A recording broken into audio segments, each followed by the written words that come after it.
Assalamu alaikum, brothers and sisters. This is Brother Abdul Wahid. Inshallah ta'ala, I want to talk about something which is trending and very popular right now. And that's the death of Muhammad Ali, the great boxer. I am the greatest. And he finally actually passed away. And I wanted to mention what made him great. He always used to say, I am the greatest. I am the greatest. Nobody can beat me. But what really made Muhammad Ali so great? And you might get different answers depending on who you ask and how they measure and define greatness. If you're asking someone, he might say that was his athletic ability, what he accomplished in the ring, and how he took down Sonny Liston, Joe Frazier, George Foreman, all these great monstrous boxers who were seemed to be so powerful that nobody can beat, and he took them down. It might be, this is what you might get at, this is the answer that you might get, that it was his athletic ability in the ring. Some people might say it was his humor. He was very, inshallah, he was an outspoken individual. He's very funny and he would make people laugh, and he would attract a lot of eyes. People used to come and listen to him because of his humor. Some people might say it was his charisma and that's evidence, subhanallah, that he was very charismatic. You might get different answers based on who you ask and how they define Muhammad Ali, or how they define greatness, subhanallah. But it was his belief at the end of the day, what made Muhammad Ali so great, and what made him accomplish or reach this high level. And what could be that thing that transforms somebody from being confident, charismatic, some people might even say arrogant, to someone who is very humble. What can motivate this transformation, this transition, right? It was his belief, brothers and sisters, and that's my opinion. What made Muhammad Ali so great was the belief that he had in his heart. He was searching. He was always searching. In the beginning of his age, beginning of his career, before he embraced Islam, then when he finally found actually the so-called nation of Islam, he kept on searching, and he finally found the real message of Islam, and he embraced it, and it transformed him. Subhanallah. And this is a person who used to say, how can I be humble when you're as great as I am? What can motivate someone? What can change a person, subhanallah, so drastically? It was his belief, brothers, his morals, his ideology. And everybody knew about Muhammad Ali and what he believed, and his stance on the political world also. He wasn't a brand. He wasn't selling something. He wasn't selling a shoe. He wasn't selling a name on a jersey. Like many major sports icons nowadays, if you were to ask yourself, what do they believe on this topic in the world, the political world, what's going on in the world, you don't know. You don't know, subhanallah. But Muhammad Ali is different. You knew his stance. And even in the famous issue, the whole issue that occurred when he didn't fight, right? When he was drafted, but he didn't go, right? He said, "I'm not gonna go over to another country and fight somebody that I have no problem with." He even called the Viet Cong. If it was very famous, he didn't even pronounce the country that that America was fighting at that time properly. It's Vietnam, not Viet Cong. He said, I'm not going to go halfway across the world to fight no Viet Cong, right? Because it wasn't something that he believed in, and at that time, about 28% of the Americans agreed with that war, and he didn't agree with it, and he wasn't going to do something that he didn't agree, no matter what it was.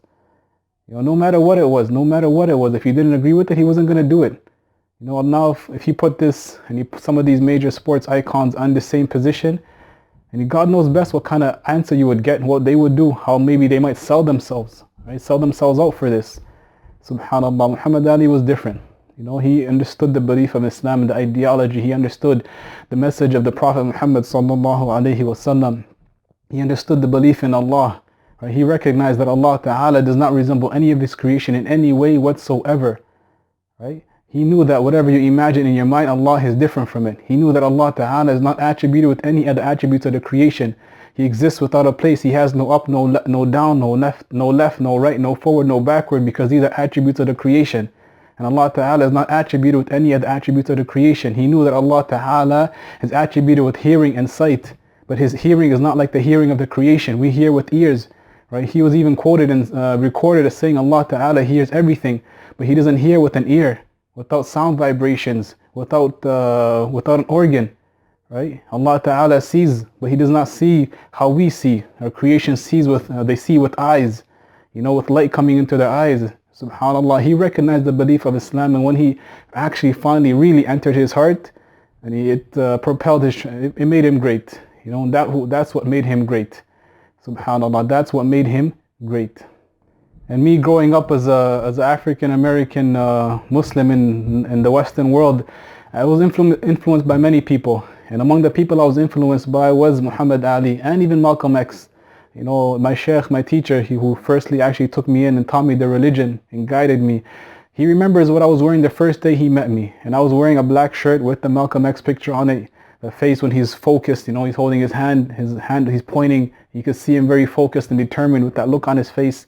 And that's who I was. You know, I was influenced a lot by Malcolm X and Muhammad Ali, subhanallah, and their struggle, right? Subhanallah, what they accomplished.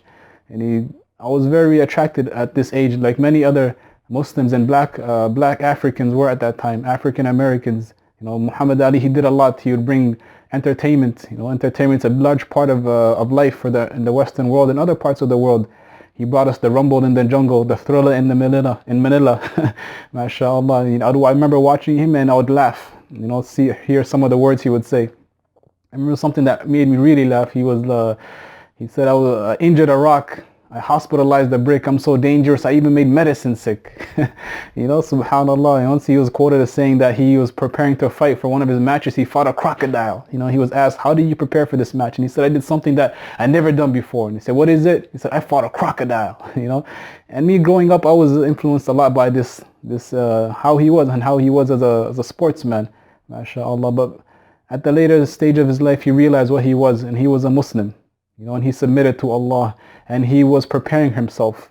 You know, he was preparing himself to finally, when he dies, as we all will die. You know, he was a great man, and he did so much to the world. The only person in Hollywood who has his star, and he not on the floor. You know, if you go to Hollywood, you have all the stars on the floor. His name is not on the floor. It's on. They actually put it on the wall, right beside all the other stars that are on the floor, out of respect to his name, to the name Muhammad sallallahu alaihi wasallam. And he was an icon, and in itself, he did a lot, subhanallah. He did a lot, mashallah.